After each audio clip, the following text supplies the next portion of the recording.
Hi everyone, welcome back to Hotel Talk, and today I have another special guest, Eleni Kazelas, who I met many, many years ago at St. Raphael Resorts because she is the founder and the lady behind Let's Make Cyprus Green, which is a charity. It's a great initiative and we're going to go into all of that in a bit. But first of all, I'd like to welcome Eleni.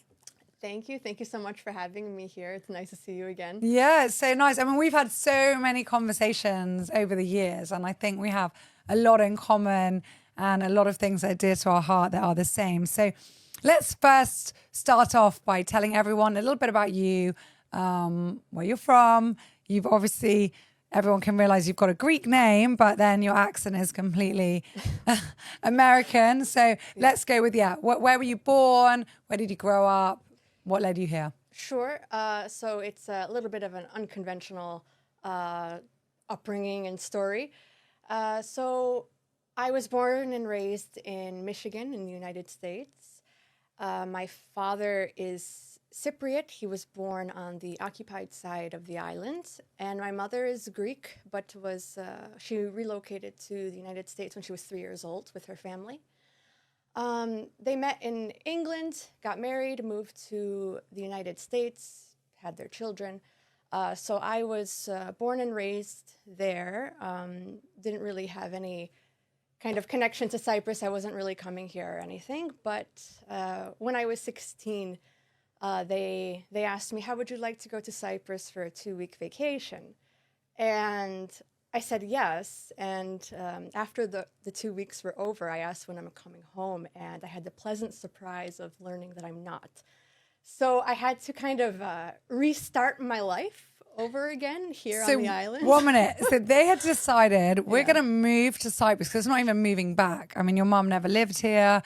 Your dad lived here way back when, and they had their kids. And then they said to you guys, we're going on a 2-week vacation, and then when you were actually here, they were like, we've moved here. It was more like I was sent here and I was relocated here. They all stayed there. And this was because at the time I was dating someone who they didn't approve of. And this was their parenting method of keeping us apart. Oh my goodness. Okay. So it gets even deeper than that. So, so you were sent over for a 2-week holiday to stay with who? A grandmother or? Initial plan was to stay with relatives because I do have quite big family here. I mean, okay, it's the normal Mediterranean. Yeah, but unfortunately it didn't work out. We're very different people. We have very different values, and it was just a healthier decision if I moved out on my own at 16 rather than live with them and be in that kind of environment, which was fine with me. I mean, it was a bit of a struggle on many different levels, trying to adapt to a new place and all of that. But it worked out well in the end. And being just 16 years old and on your own, away from everything you've ever known. Pretty much. It was a big roller coaster of emotions. A lot of trauma came with it, still there and all of that. But it was a big learning experience, and it made me a very strong person. And I'm happy to where it led me. I mean, I have an amazing husband. We created a life for ourselves here, and it's okay. Do you miss the States? Did you ever want to go back? It's been over a decade now. I haven't gone back yet, and we're actually planning to go back this September for the first time, which is going to be very interesting. We'll see how it goes. Wow. And you didn't go back because you didn't want to, because you felt disappointed maybe in your parents, or because you obviously had your childhood friends there and you have memories and that was your home? Absolutely. I found that when I was at a point in my life where I was able to start traveling, it was more attractive for me to travel within Europe and places that I haven't seen before. I felt that, there was nothing really attracting me to go back home. I feel that there's really nothing there for me. And you've made your life, here. Did you go to school here then at 16? No, I started working immediately. So Okay. in the beginning at 16, I was working in hospitality actually. And the minute I turned 18, I moved over to financial services and have been in this industry ever since. And so financial services, which I've got here, what's your main business? One of the questions to cover here. So that's your main job that you've been doing then for quite a few years. And what exactly do you do? It's a foreign exchange company. Okay. I work in compliance, the compliance manager. It's not really my passion, but it's just where my life led me. And I grew up in the business, from 18. I'm now 31. So so you know it. Yeah, it's quite familiar to me, and pays the bills. It pays the bills. Yeah, pays the bills, and Well, you know what? I always say here in the hotel, it's so important for everybody to love what they do and wake up and feel happy to go to work. But on the other hand, I do also say, and I've said this in talks that I've done to quite large audiences, that there's an awful lot of pressure about finding your purpose. And your purpose doesn't always have to be your job. And, you don't always have to feel like, unless you're skipping and dancing the whole way through your 24 hours, that something's wrong.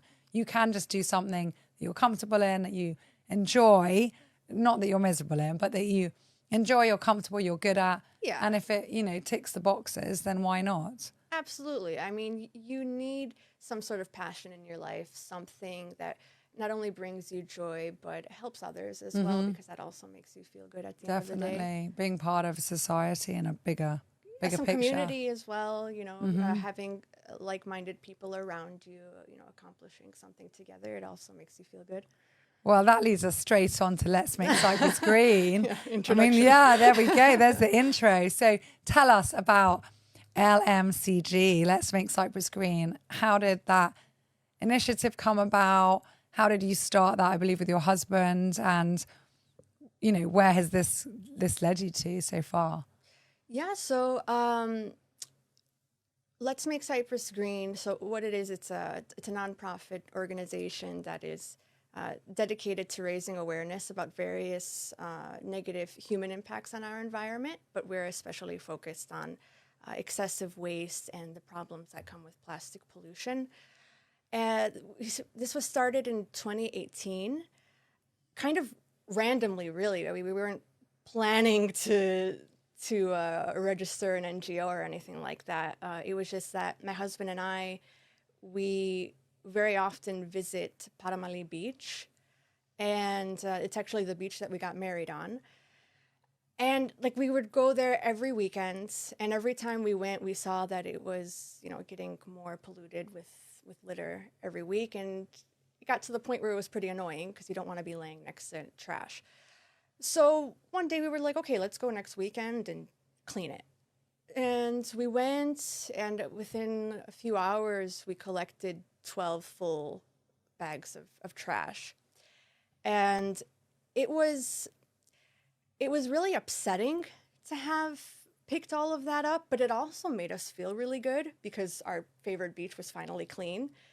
So it kind of got us a little bit of a high doing it. And we were thinking that evening when we went home, what we could do to raise awareness about the severity of littering and waste. So we decided to just create a Facebook page called Let's Make Cyprus Green, where we could post some green tips, encourage people to adopt more environmentally friendly habits, but also to be able to publish an event to clean another beach and invite people to come and help us so we could collect more than just 12 bags of trash. So we did that. It was a cleanup in February at Lady Smile. It was very, very cold, very windy, not comfortable at all, but we were pleasantly surprised to see that around 80 people from all over the island showed up to help. Wow, which is really good. Yeah, we were really surprised. And on top of that, we were really happy because we ended up collecting more than 100 bags that day in just 2 hours. So we made a big impact, and at this cleanup, I met some teachers that were asking, if we could go to the schools and do some presentations for kids. So that led to the idea of, creating presentations that talk about these issues that we could teach youth about. So from cleanups to schools, we also we came out with a line of environmentally friendly products, so we could kind of feed two birds with one seed, like provide people on the island with environmentally friendly alternatives to plastic and items that will help reduce your waste, while at the same time try to raise funds for the organization because it's costly. And then a few years after that, we came out with a few other projects that are related to reducing plastic bottle pollution and encouraging responsible waste disposal. So it's evolving rapidly. It's evolving, yeah.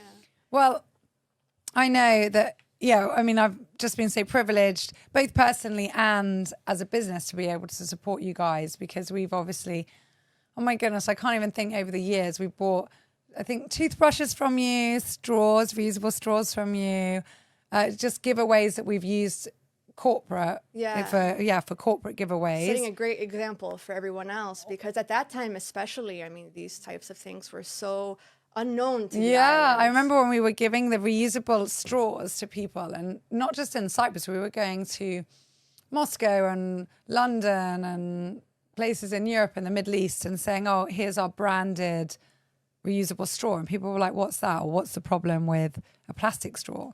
And then it would open up the conversation to explain, well, we really want to help you and everyone become more sustainable. So this is an example of how you can do it. And it really got people thinking.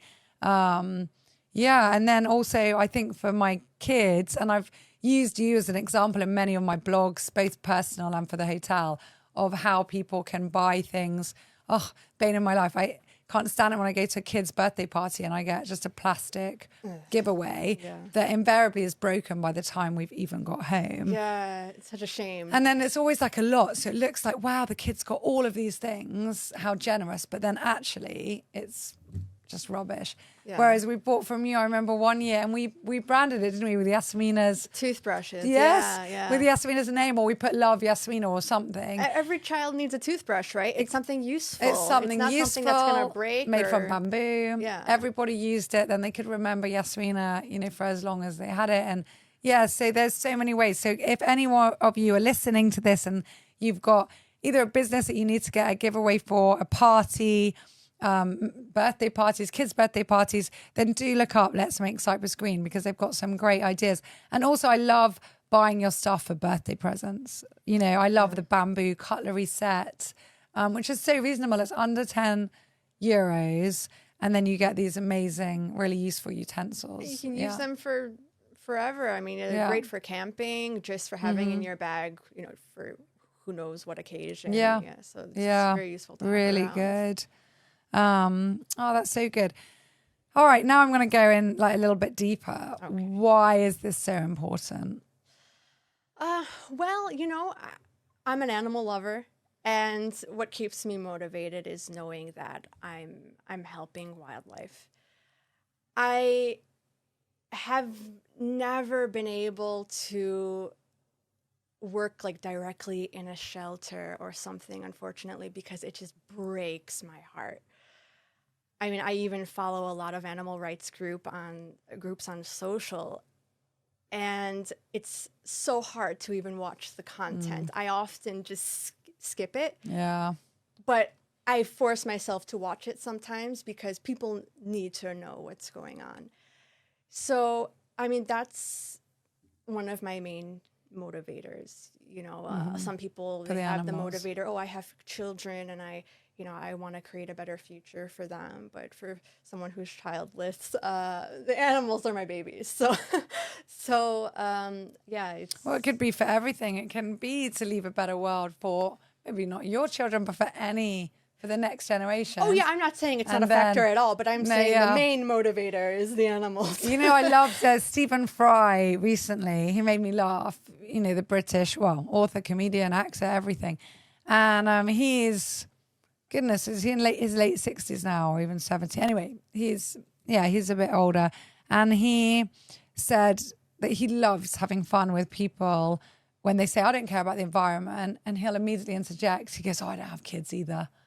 And then they're like, but I do have kids. Like, what are you talking about? And they're like, I just assumed you didn't, because if you don't care about the environment, you know, it's because you don't care, because it's just us and we're going to die and we're not leaving it. So he like makes fun and really makes people think, Okay. you know, as a joke, like when, he's like, that's for his joke. I don't have children. Yes, absolutely. It's a bit irresponsible, in my opinion. It's demotivating for people when they hear things like that. They're like, oh yeah, you know, he maybe they'll think, yeah, he's right. Why should I? No, he then goes on. He's really clever. If you hear his like things. Okay, all right. I've never heard of him, so that's why, he's just like, it's his way of making people think. They're like, why would you say that? And then he's like, because did you just hear yourself? Like, we should all care. And then it's like a conversation opener. I'll have to check him out. Yeah, but it's such a big issue. I know that you're also vegan or vegetarian. Vegetarian.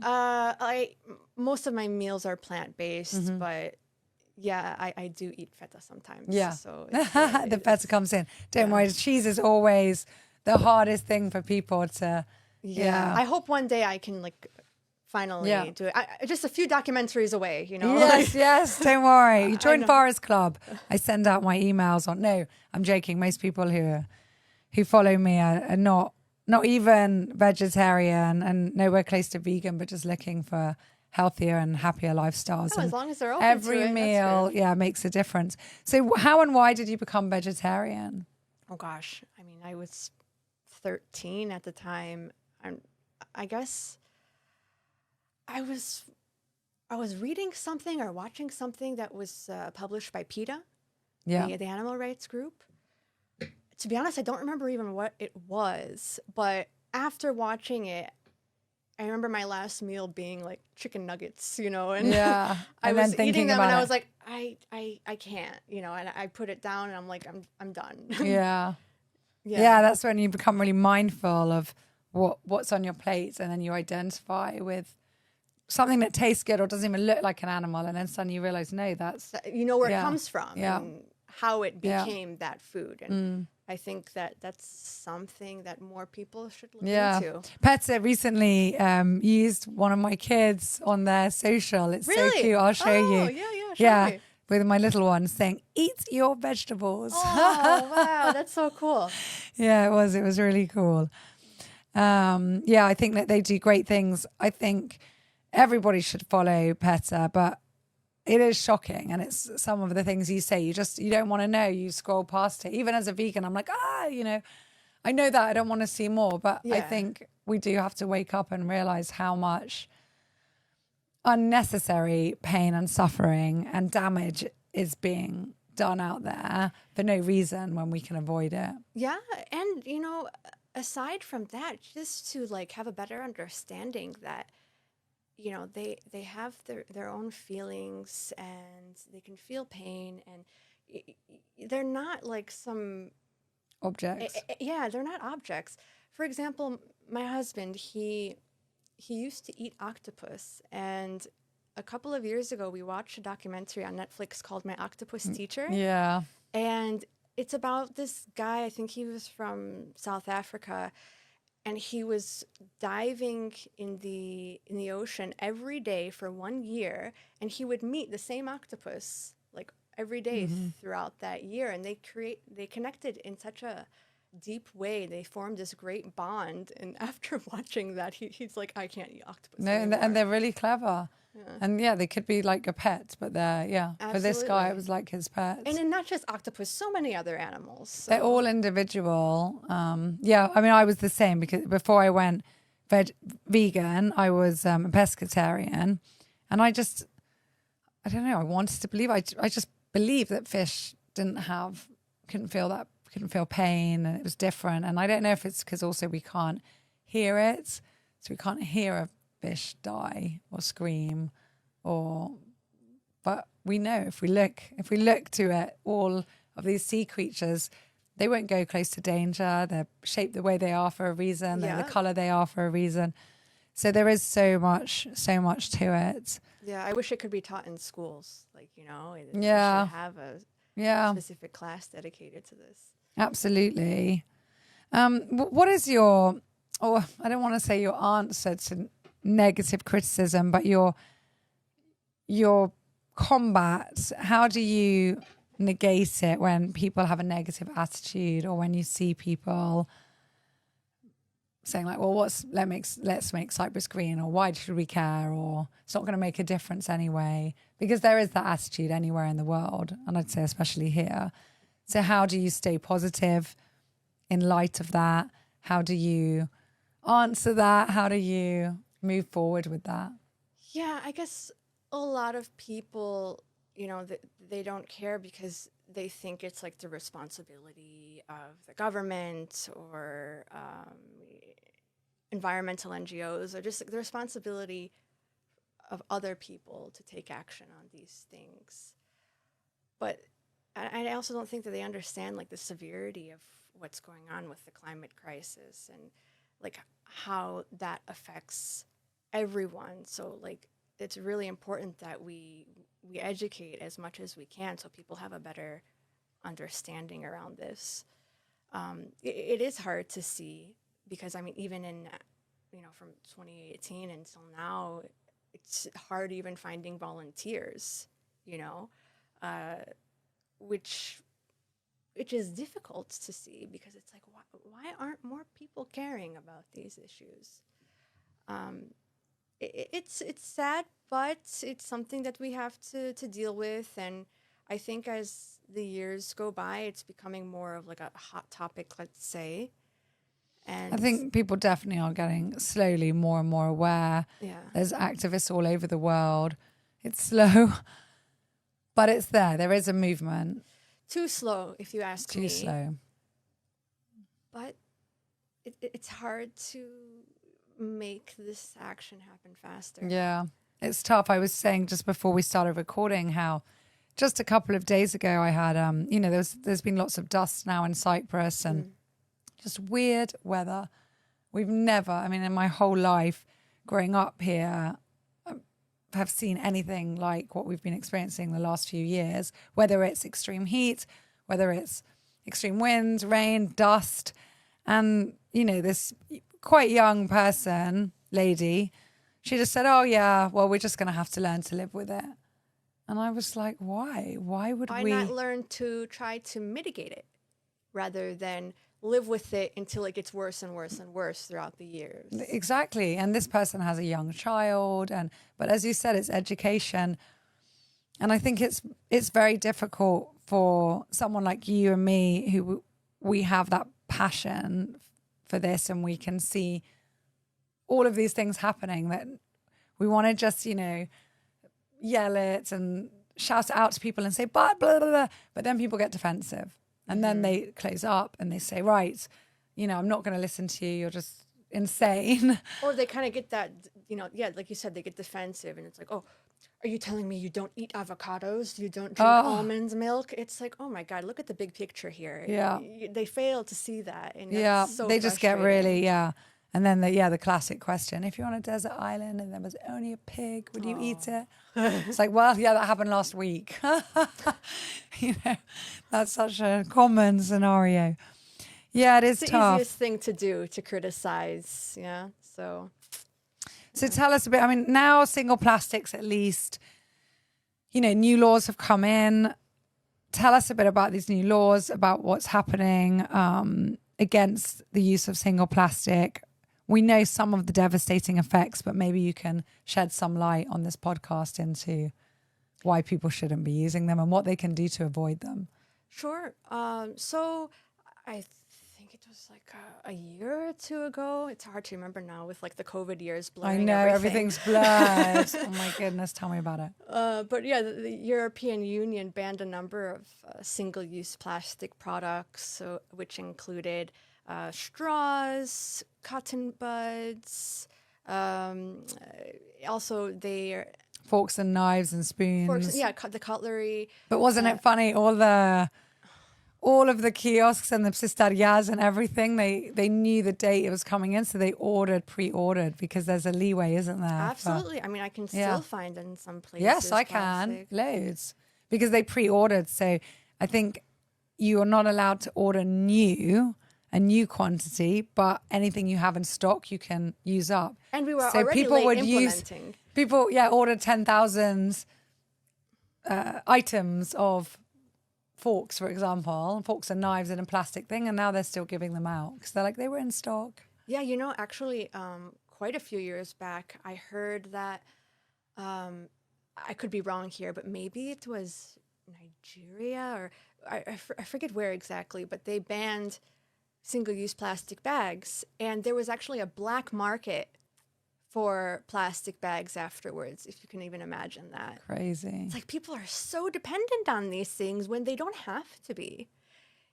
And like going back to what you were asking, instead of using the single-use straws or the single-use cutlery or bags, I mean, there are reusable alternatives to all of that. I mean, imagine how many straws you go through during the summer when you drink your frappes or Freddo or whatever it is you're drinking. Yeah, or at least use paper. And okay, it gets soggy, we all know that. But then there's other alternatives for that. And then, there's the reusable, and there's so many options. I just remembered I got your reusable, your contractable, is that the word? Oh, yeah. The telescopic. Yeah, and I ordered loads of days for, I think, Leon's birthday, my son, one year, and we gave that. And it's great that they love it because that means they're going to use it and they're setting a good example for their parents as well. The elder people in their lives that are a bit more difficult to convince to switch to these kinds of alternatives and way of living. Yeah. So why should people avoid plastic? We know, but let's say it on the podcast. What is so bad about plastic? Well, I mean... And an old-fashioned, I had this also thrown at me recently. Yeah. Well, it's fine. It all gets recycled. So what's the problem? Oh, I hate this comment so much. So I'll say this. We have one campaign going now called Refill Cyprus. And the purpose of this campaign is to kind of make it easier for people to refill their bottles with filtered water rather than relying on going to the kiosk and getting a plastic bottle of water and going to wherever they're eating, the cafe, restaurant, whatever, and ordering bottled water from there, also trying to convince the establishments to offer their guests either free filtered water or filtered water with a fee on top, just as they do the bottled water. And with this, when this campaign was launched, everyone was saying, what's the big deal? I recycle all of my plastic bottles. It's not a problem, but it actually is a problem on a number of levels because, first of all, when you think about the life cycle of a plastic bottle, it's absolutely crazy, especially when you take into consideration that it's only going to be used one time. Because first you need to extract oil, this oil that is used to create the plastic bottle itself. So you extract it, you manufacture it, all of which are contributing to greenhouse gases as it's a fossil fuel. And then after, you need to transport it from the factory that it's being made to wherever it's going to be used or sold, which is also very energy intensive as well. Then you use it, and then you have to dispose of it, right? So before disposal, let's just think about how it was to create that bottle. It was already damaging to the environment. And when it comes to disposing it, let's say you recycle it. That plastic bottle can actually only be recycled 1, maybe 2 times before it can't be recycled anymore, because once it gets recycled, the polymer chain in the plastic, it grows shorter, which decreases the quality of the plastic. to the point where it can't be recycled anymore. Because plastic is not like aluminum or glass that can be recycled over and over again. So sure, you can recycle your plastic bottle, but that doesn't stop the demand for more plastic bottles to be made. There's always going to be a demand, right? And if you send your plastic bottle for recycling, it's not 100% sure it's actually going to get recycled. Well, I was going to say, I mean, there are stats that only like 25% of what is put in recycling bins anyway gets. So I don't know. It ends varies. up in the environment. Yeah. It ends It might up, be 50%. It might be whatever, but it's still. Absolutely. I mean, it ends up in landfills, in the environment, And water. in the water. Yeah. Which then you drink. So that was one of the things that finally put me off eating fish, and I went from being a pescatarian to vegan, was the microplastics in every single fish that you eat. Even the fresh caught out, you know, in the sea and whatever, they've still got microplastics in them. Even and I was like, oh. In the bottled water itself. I mean, there were studies on various different bottled water brands throughout the world, and that show that there are microplastics in the bottled water. Absolutely. And especially the ones that have been in hot countries like ours, and the reaction. And that's cancer, and cancer forming. It has a lot of, potential negative health effects for humans, which is, ironic because how bottled water companies market themselves. It's like, oh, we have the purest water from the purest springs and this and that. But, the water itself, it's not as healthy to consume than it is filtered tap water. It's a much healthier option, not only for you, like health-wise for you, it's a better option for your wallet because you're not continuously purchasing bottled water. You're not carrying them, from the shops, these big heavy things home. And better for the environment as well. And that's great because, once these things do end up, like how you said, in the ocean, marine life can entangle themselves in our plastic waste. They can suffocate. All of these have like digestive problems. They can, and ultimately die. Yeah. So it's frustrating. It's like just carry. And it's just so easy. Just get a normal bottle, a stainless steel bottle, and just fill it with water. Absolutely, and we have to really push different establishments to offer their guests filtered water, as you do here in the hotel. But it's a big thing. It's not easy. I mean, I see what we do here, and I'm so proud to be on this sustainable mission in St. Raphael Resorts. But it's not easy, and sometimes it's not as profitable. But again, you have to have the bigger picture in mind. And for me, that's more important. And I said that recently when we launched the filtered water on our beach, and we're the first plastic-free beach in Limassol. Of course, people can still come to the beach, and they might be holding their plastic. We can't monitor and stop that, but at least we don't sell it. And I said I'd rather make less money. I'm willing to make less money by not selling plastic bottles and just having a free water station in order to be certified like this than to sell plastic bottles. And actually, we found a way around it, and we found a company that will sell that is selling cartoned water. So if someone doesn't have their reusable cup or whatever, then by all means, at least it's a carton, and we sell that. Yeah, and I don't even see the problem with filling up a carafe of filtered water and charging for exactly, it. That's also fine. Yeah, that's what we do. We have a ceasing charge at the seashells, and we have our these which we've had made, and then beautiful. We clean them because you're promoting yourself at the end of the day. You're not promoting a bottled water company. I think we have at the back as well. I don't know if you've seen these. Less plastic, cleaner seas, proudly serving fresh filtered drinking water in our commitment to sustainability and the environment. I love it. St. Raphael Resorts. Everyone can do that. There's no excuse. I mean, I've been to another hotel here on the island, and I asked them, can I have tap water, filtered tap water? Like, no, it's not safe to drink. I'm like, well, why don't you just install filters and, pour me that? You can even charge me for it. I don't mind. And, it's just hard to make them switch. Yeah. They're so used to it, They don't think that the alternative can be so easy, but it's quite easy. It is. And it's doable. Yeah. It's a bit of effort, but it's an effort that's It's a worth one-time making. thing. You sort out the issues in the beginning, whatever it is you have to do, order your bottles and all of that, and then it's done. Yeah. So how can people help? We've covered that a little bit, but I know that you've got people can donate to your cause. They can buy, obviously, your products. But yeah, tell us a bit about how can people help? What can they do at home? Let's cover a bit of that. Sure.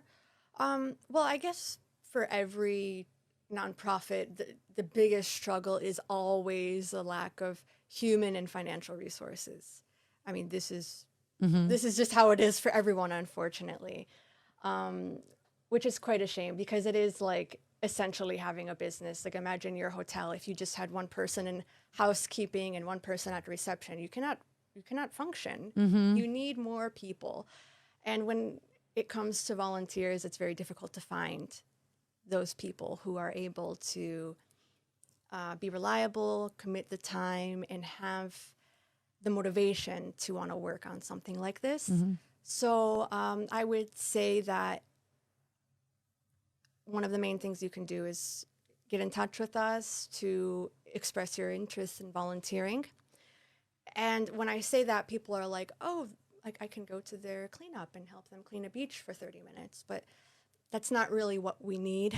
I mean, it's great, yeah, and we need that as well. But we need to be able to keep the organization sustainable with the other tasks that we have to do. We have to think about marketing, fundraising, outreach, you name it. We need graphic designers, people to help with social media, like everything really. So any way that someone has a skill that they could help contribute. And again, that might be their half an hour a week, a month, but that will make a difference because if there's 10 people who are all willing to put in that bit of time and expertise, that comes together to make a team. Absolutely. I mean, 30 minutes a week, that's better than nothing. Yeah, So definitely. we'll take what we can get. And you have a donation page, I think, don't you, that people can donate? Yeah, there is a and also donation buy page. these amazing products, guys. Go and see them. You'll love them. Yeah, there's a donation page that people can donate to. We also are always seeking like corporate sponsors to help with our projects. For example, we are installing water stations around the island to give people access to free filtered water. We've already installed 4 until now. We have another 2 in the pipeline until the end of the year. And those were all purchased through the help of corporate sponsors and a foundation. So, I mean, they can help on that end as well. And these water stations are doing very well. I would say that about 1,000 plastic bottles are being saved every month from each station because we're monitoring the amount of water Wow, that's so being you've got dispensed. the statistics, yeah. So, yeah, people Pretty good. are using them, and that's great. And I've just thought of another idea. If you're enjoying this podcast, you can share it to as many friends of yours as possible. Get the word out. Education is the key here. But also, if Eleni's episode is the most listened to, we have this with everyone that comes on Hotel Talk, then we will donate, as San Rafael Resort and Marina, €1,000 to a charity of their choice, whichever episode that is. But in your case, it would be to your charity. So share. Yeah, she's thinking, or another one. So so share this episode, guys, to as many people as you can, and let's get more and more people listening to this very important message. That's cute. I like that you do that. Yeah, well, it's fun. It's really nice. It's been it's a fun journey, this whole podcast. Yeah. So give us a favorite quote. I think you've already covered 1 or 2 during the episode, but yeah, I mean, just keeping with the flow of the conversation, I would say that my favorite quote is, "The greatest threat to our planet is the belief that someone else will save it." Robert Swan said that, and I couldn't agree more. It makes perfect sense, very relevant. yeah. And I hope that more people will. Look at Greta Thunberg. I mean, she's done so much. I mean, just so many other people as well. Yeah, I can what think if of she so decided many. not to stand up and do anything? There wouldn't be this massive movement now. So you And just people never love to know. criticize, but yeah, it's so everyone can. Oh my goodness, Nelson Mandela. There's so many people that are just they've started with one effort and then it's created. Yeah, Yeah, people shouldn't hold back. I mean, I know a lot of people, they're shy or, they have whatever it is that's holding them back on doing whatever activism that they're passionate about. But you just never know what your voice can do in your community. So. absolutely. And every effort makes a difference. That's why I tell people, for me personally, and what I do, apart from the hotel, but you don't have to go full vegan. I'd love it if everybody did, but you don't have to. But if you have even one meal a week that is plant-based, then that's already an animal that you've saved. And the more you can do, it's better for your body. You're going to feel better. It's better for the environment. And of course, it's better for animals. So yeah, every little bit counts. absolutely. I mean, you started a nice movement with yeah. with Thanks your to work. Cook Vegan and our Forest Club, and yeah, it's good. Yeah, It's I'm fun. sure you've helped a lot of people, if not convert to Yeah. vegetarianism or veganism, you still help them to understand that there are tasty recipes that they can at least substitute a couple meals throughout their week with. So Exactly. And just feel confident in doing that. You're not going to die of protein deficiency. You're going to get enough protein. You're going to actually get more vitamins and minerals in your diet, and you're definitely going to get more fiber, Yeah. which is so important. just about educating them, because a lot of people are like, well, what do you eat? Yes. What do you eat? It's like, well, what can I not eat? Like there's so much to so eat. much. Yeah, exactly. And yeah, I don't eat pain and suffering. Yeah, exactly. That's what you cannot eat. Yeah, and cholesterol. But I do eat a lot of fiber and a lot of vitamins and a lot of minerals. All the good stuff. Exactly. All right, my dear. So let's get the team question. All right, let's yeah, see. Any one you want. Shall I read it? You want to read it? Yeah, Okay. I'll read it. Says the. Oh my goodness, what a question. We have all these deep questions in here. A Brit must have asked this in our team. Do you like Marmite? Oh, to be honest, I never tried it. I know it's like pretty popular in Australia and the UK. Yeah. In the I don't know Australia probably, but in the UK, yes. And Marmite did a great marketing campaign where they basically admitted that people either love it or hate it. Okay. So that's the thing. So you. I just know you put it on bread. but it's vegan. Is so it? it is. Okay. Yeah. It is. Worth trying. Do you like It's. I think in other countries it's called Vegemite. Vegemite. Yeah. I do actually. I used to always. I haven't had it in years and years and years. But at boarding school, there was a technique of making a sandwich with it, and you had to thump it down. That was my treats because we had our own kitchen at boarding school, and So it's like thump the the UK sandwich. version of like peanut butter, like how we're fanatics for peanut butter in the Yeah, I United guess. States. Yeah. So peanut butter is definitely healthier. But yeah, there you go. Well, there you go. That was your random question. I'm a bit like, I wanted a deeper one than that. We can do another one. Yeah, shall we? You'll be the first one to have two. Let's do Yeah. another one. Okay. Let's hope I don't regret it. I know, huh? Right, come on then. Let's get a good question here. If it's not a deep one, it's just not meant to Okay, be. this is good. Have you ever had to give up something that was hard to stop? And if so, how did you do it? To give up something that was hard to stop. Good question. It's a good question. Oh, well, I mean, I wouldn't say I gave up sugar, but I try not to eat it so much, and that's always difficult because it's addictive. It is. It's really addictive. And I have to say I've had the same recently because I love that you mentioned plant-based, because it's not just about being vegan or vegetarian, but living a healthier lifestyle. And sugar is just so bad for you on every level, white processed sugar. Yeah. But lately, I also found myself eating, because there's so many vegan options now and they're so great. And I'm like, yay, Nestle came out with vegan Kit Kat. I've got to support this movement. Oh, yeah, I saw that. That's really And suddenly nice. I found myself grabbing all of these basically junk food, fast food 'Cause you wanna options. try, Because I see want how to it try. I want to is. support. I'll buy 10 of those. And then I found myself eating basically vegan, but processed food daily. And then I was like, I was craving it. And it's tough to, and then I've been like, right, back to the dates. Yeah. It takes a bit to detox from it and go back to your It really does. regular It takes a few diet. weeks, 21 days to break a habit. That's it, what they yeah. say. And your taste buds change as well after that Yeah. time. So But I was like craving, yeah. I get it. So, so do you not eat sugar at all now, or? Oh, no. I mean, I eat sugar, but Yeah. I just, I guess that's one of the things that, okay, like I said, I didn't give it up completely. Because Yeah. I couldn't really think of anything that I gave And up then completely. and okay, maybe you said you eat a bit of feta, but you don't eat so much cheese. Yeah, And I imagine, because cheese is extremely addictive. for sure. Yeah. It hits the same, it hits the same brain receptors as heroin. Oh, I believe it. Yeah.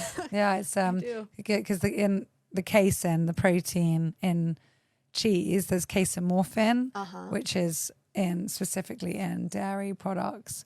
And so cheese, when people eat it, they get happy. It hits that brain receptor.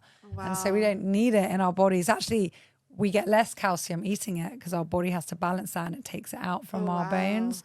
The human body is so interesting. It's And so you wouldn't interesting. think that because You wouldn't they think, think. oh, eat more cheese, And the that's more calcium what, you're gonna the have. kids should eat it. Oh, your teeth are white. You need to be white. Eat, osteoporosis, everything. But no, they've done studies and people who eat more dairy are more prone to osteoporosis and calcium deficiencies, and better to get some sesame seeds in you, Yeah. to have your leafy greens, get your broccoli, so many other sources that you'll get healthy calcium. Yeah, absolutely. And then you won't get all of the, I can tell you enough things to put you off cheese. Okay. Pass. Go ahead.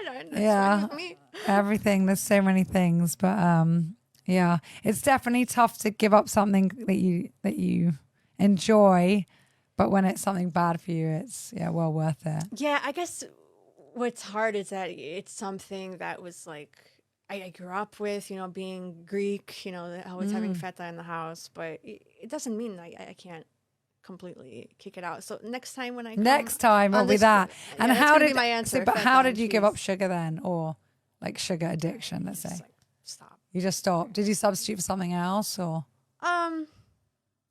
Just fruits. Fruits, but yeah. fruits are amazing? Actually, you think no, it's not going to hit the same spot, but when you've had an apple, you're like, actually, no, I'm kind of good now. and just You stop do buying get- it yeah. because, like you said, you're interested to try this, to try that, and then before you know it, you have a little pantry of chocolates and sweets that you really don't need, but it's Yeah. just there because you were excited when you saw it and you wanted to buy it. So Yeah, just, and then like, I've got to eat it. I don't want to waste that. Yeah, that's the other problem. I have to eat it before it expires. It'll be a waste. Yeah. Oh my goodness. Eleni, thank you so much. I think this has been a fascinating episode. I think people will learn so much. I was quite sorry and touched to hear about your story of having to uproot yourself and move here at such a tender age. I mean, that's only 6 years older than my eldest daughter, and I couldn't imagine having to give her up for anything in the world. But I didn't want to press you too hard on questions for that because I feel that we would have got the tissues. I've done that in another episode. We had to move the tissue box in really? the middle, and I need to watch that one. and so maybe on another time we'll go into more of that because It'll be like a therapy session here. well, everyone's story is someone else's survival guide. So I'm sure many people can resonate with feeling abandoned in a way, or feeling not as loved as they maybe wanted to be or needed to be at any given time in their life.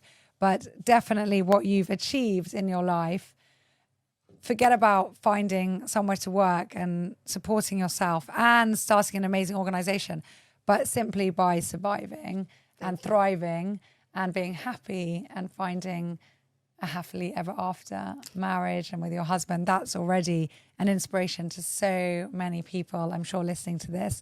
And Let's Make Cyprus Green is only a bit of the icing. And I can't wait to see what else you achieve and do. And keep being you. And we're just so proud to be able to support you at St. Raphael Resort and Marina, and to have so many products. You can even buy Let's Make Cyprus Green products at our shop, at our souvenir shop here. So have that in mind, guys, if you visit soon, or look them up on their website. And let's all work together to making the world a greener, more sustainable place that our children and our friends and future generations can keep enjoying, because it is a beautiful world. And there are beautiful people here and kind people. And I think everybody is kind. They just need to have that nudge to move quicker and to, get with it. Absolutely. Well said.